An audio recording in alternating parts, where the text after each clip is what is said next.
आजादी आजादी, चिराग पासवान एंड परिवार पार्टी से आजादी।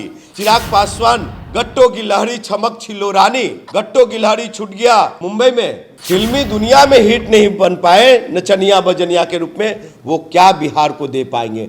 आजादी आजादी, नकली दलितों से आजादी, आजादी आजादी, संघी दलितों से आजादी। ये नरेंद्र मोदी ये परिवारवाद कह करके औकात और हैसियत तो बता रहे हैं चिराग पासवान को भी और जीतन राम मांझी जी को भी। नरेंद्र दामोदर मोदी साहब को अपने पार्टी में परिवारवाद भी नहीं दिखता। आप लोग भी अपने पार्टी में परिवारवाद कर रखे हैं और आप लोग भी परिवारवाद हैं। ये जैसा कौन है, जैसा का पप्पा कौन है, राजनाथ सिंह जी कौन है और राजनाथ सिंह जी का बेटा कौन है। ये चिराग पासवान एंड परिवार पार्टी यानी कि शाही पासवान परिवार पार्टी, शाही मांझी परिवार पार्टी ने ये कितने दलितों को टिकट दिया है।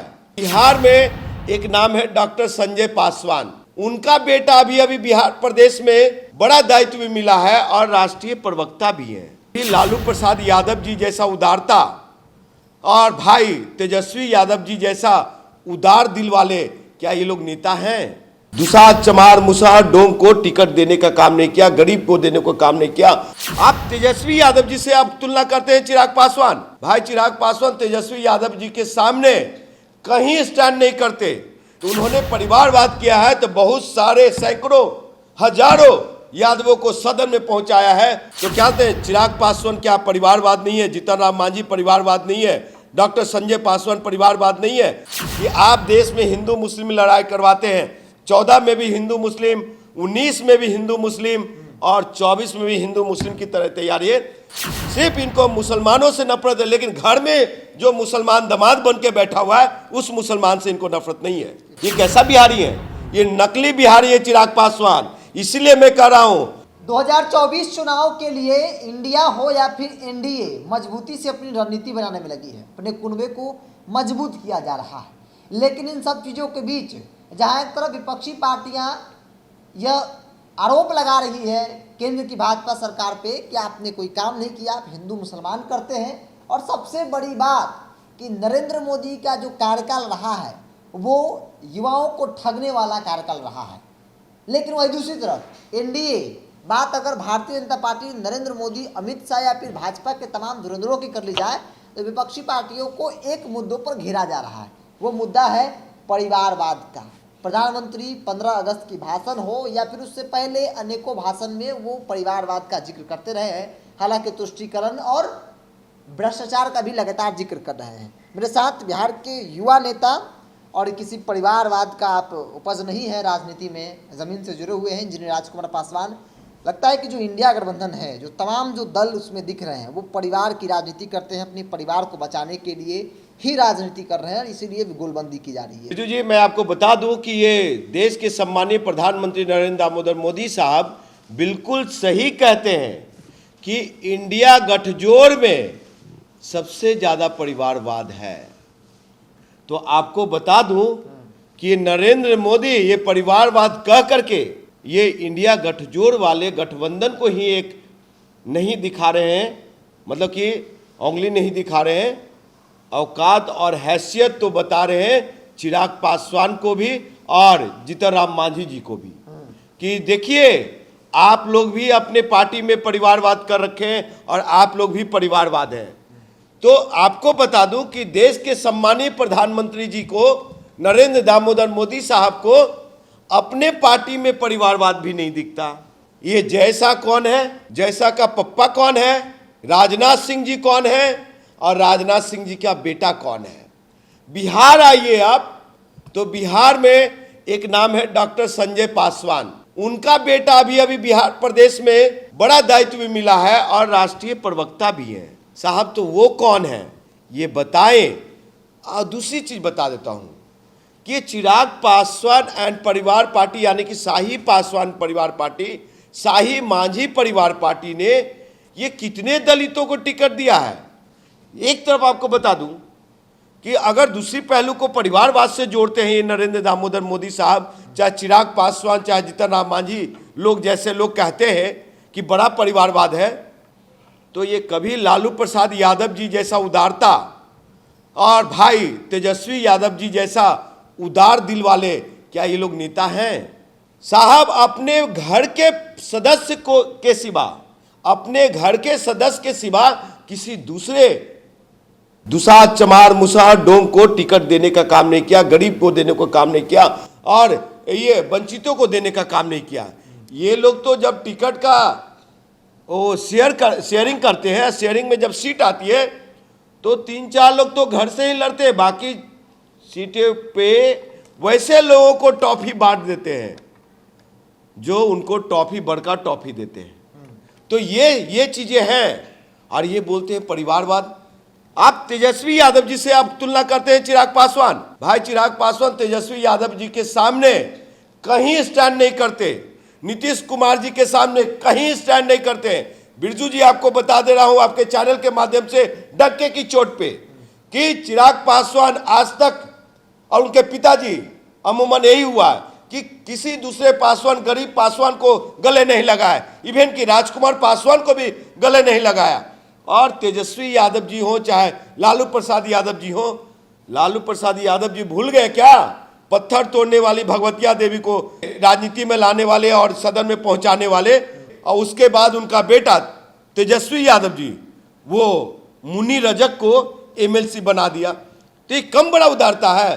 तो उन्होंने परिवारवाद किया है तो बहुत सारे सैकड़ों हजारों यादवों को सदन में पहुंचाया है और कहते हैं दलितों को पहुंचाया है, वंचितों को पहुंचाया अंतिम। और अभी जो SC/ST का बिरजू जी जो एससी का अभी आयोग, एससी आयोग का जो गठन हुई है, उस गठन में ऐसे लोगों को मेंबर बनाया गया, ऐसे लोगों को सदस्य बनाया गया कि वो कभी सोच नहीं सकते थे कि हमको भी जगह मिलेगी।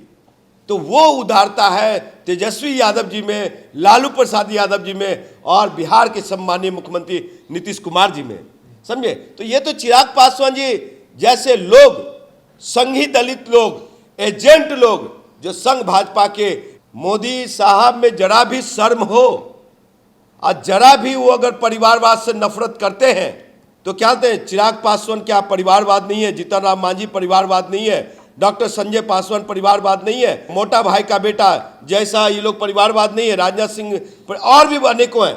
अजीत पवार कौन है ये? शरद पवार का भतीजा, उस पर आप गंगोत्री का जल छिड़क करके और मुख्यमंत्री उप मुख्यमंत्री बना लिया साहब। क्या वो भ्रष्टाचार का दो तक नहीं थे? और क्या कहते हैं वो परिवारवाद नहीं है? तो ये सारे लोग सिर्फ दिखाने के लिए, वही हाल है कि आप देश में हिंदू मुस्लिम लड़ाई करवाते हैं। 14 में भी हिंदू मुस्लिम, 19 में भी हिंदू मुस्लिम और 24 में भी हिंदू मुस्लिम की तरह तैयारी है। सिर्फ इनको मुसलमानों से नफरत है, लेकिन घर में जो मुसलमान दामाद बन के बैठा हुआ है उस मुसलमान से इनको नफरत नहीं है। मैंने देखा है लोक जनशक्ति पार्टी रामविलास जी का ट्वीट और उसको उन्होंने जो रीट्वीट किया है, तो उस संदर्भ में मैंने स्लोगन बनाया है और आपके चैनल के माध्यम से बिहार के आवाम तक पहुंचाना चाहता हूं। आजादी आजादी, नकली दलितों से आजादी, आजादी आजादी, संघी दलितों से आजादी, आजादी आजादी, चिराग पासवान एंड परिवार पार्टी से आजादी, आजादी आजादी, जमुई के सांसद से जमुई के वोटरों को आजादी, आजादी आजादी, हाजीपुर को आजादी, आजादी आजादी, समस्तीपुर को चाहिए आजादी, हमें चाहिए आजादी। भाई आपको बता दूं कि बिहार के जो 7% पासवान है, जिस तरह से 50 साल गुलाम रखा इनके परिवार के लोगों ने और इनके पिताजी ने, इनके परिवार एंड पार्टी से बिहार के पासवानों को चाहिए आजादी, दलित शोषित वंचितों को चाहिए चिराग पासवान से आजादी। बिहार के लायक तो हुए नहीं है, अभी वो स्टेचर है नहीं। चिराग पासवान गट्टो की लहरी छमक छिलो रानी, गट्टो की लहरी छूट गया मुंबई में और छमक छिलो राजनीति में कर रहे हैं और इनसे चाहिए आजादी। ऐसे नकली नेता, ऐसे संघी दलित नेताओं से नहीं चाहिए, एजेंट नेताओं से हमारे समाज को बचाना है और समाज को आजादी चाहिए। जो अपना एकेडमिक सही नहीं कर पाए वो बिहार को क्या विकास चाहिए? जो अपना समय पे 12वीं पास नहीं कर पाए और बीटेक नहीं पास कर पाए वो क्या बिहार को बेहतर एजुकेशन दे पाएंगे और बिहार को उन्नत प्रदेश बनाएंगे? जो व्यक्ति फिल्मी दुनिया में हिट नहीं बन पाए नचनिया बजनिया के रूप में, वो क्या बिहार को दे पाएंगे। और आप कहते हैं मुख्यमंत्री, अरे साहब ये तो बेचैनी है मोदी साहब का कि 2024 का लोकसभा चुनाव हो और पीएम की कुर्सी कैसे मेरा सुनिश्चित हो, इसलिए भरत विलाप किया इनके साथ। नहीं तो बेहतर तरीके से देश के सम्मानीय प्रधानमंत्री महोदय को पता है कि चिराग पासवान का क्या वजूद है बिहार में और क्या राजनीति है। वो देखिए 2014 से पहले चिराग पासवान को कोई जानता भी था क्या? बिहार में जो कि किसी जगह में उनका पता भी था क्या? एड्रेस था, वोटर आईडी कार्ड, आधार कार्ड था? एकदम नहीं था साहब। 12 जनपद का एड्रेस था 14 से पहले। और बिहार के नीतीश कुमार में ही वो ताकत है, बिहार के सम्मानीय मुख्यमंत्री नीतीश कुमार जी में वो उदारता है जो किसी दलित का बेटा, मांझी का बेटा को बिहार के कुर्सी पे बैठा दिया, मुख्यमंत्री बनाने का काम किया। स्वर्गीय रामविलास पासवान जी ने तो और इनके पूरे परिवार ने, जो दुसाधों को आरक्षण चाहिए वो पूरे राज्य में नहीं है साहब। 28 राज्यों में से महज 4 राज्य में आरक्षण है। ये कितना दुर्भाग्यपूर्ण है। तो इन्होंने किया क्या? तो इस गुलामी से आज़ादी चाहिए। आपको बता दूं, एक पासवान भवन नहीं इन लोगों ने दिया, न दिल्ली में और न ही बिहार में साहब। यहाँ सबके पासवान भवन है, सबके ये हैं, वो नहीं दे पाए। और ये बिहार की कुर्सी पर बैठेंगे। ये राजनेता नहीं है, ये एजेंट है और राजनीति व्यापारी है चिराग पासवान। इसको समझने की जरूरत है। और मैं बता दूं 2 बिंदु पे कि ये मोदी जी साहब से मिलने गए तो क्या दुसाध रेजिमेंट की बात हुई? क्या दुसाध के बेटा लोग जो घर में बेरोजगार बैठे हुए उनके रोजगार की बात हुई कि केंद्र में वैकेंसी आ रहे हैं उसमें बिहार का बेटाओं को, बिहार के बेरोजगार बेटाओं को, दुसाधों को उसमें समाहित करो? क्या बिहार की विशेष राज्य की दर्जा की इन्होंने मांग किया? ये विरोध करते हैं। ये कैसा बिहारी है? ये नकली बिहारी है चिराग पासवान। इसलिए मैं कह रहा हूं कि चाहिए आजादी। किससे आजादी? चिराग पासवान से आजादी, उनके परिवारों से आजादी, परिवारवाद से आजादी। इन लोगों से मुझे आजादी चाहिए। बिहार को उन्नत प्रदेश बनाना है तो चिराग पासवान जैसे नेता नहीं चाहिए। बिहार को इंजीनियर राजकुमार पासवान जैसा बेटा चाहिए और बिहार के नीतीश कुमार जी जैसा नेता चाहिए।